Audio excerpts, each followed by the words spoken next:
Hello everyone, and welcome to our discussion on charged transmission lines.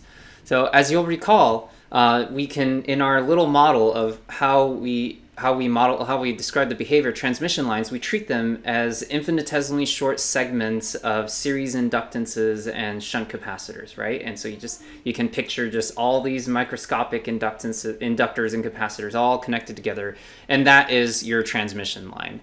Now, in this chapter, we're going to talk about what happens when you need to treat a perturbation to a charged transmission line. So from everything we've talked about so far, where you have the bounce diagram and you reach a steady state, what happens with this steady state is equivalent that all these little capacitors and inductors are fully charged.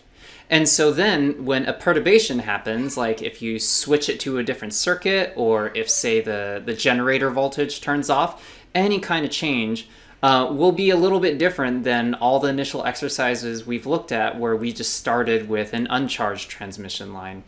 And so what we're going to start out with is to look at this transmission line system that's in a steady state. And the main goal that you want to be able to do at the end of all these discussions is once you are switched into a new state, to be able to find out what the new voltages are, as well as what the new propagating signal would occur that would then be sent back into the transmission line.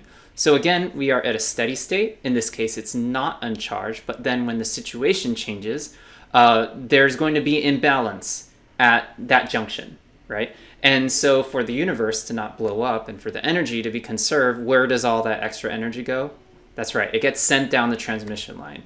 So for the next few discussions, we're going to learn about how to figure out what that new value is to get sent down the transmission line.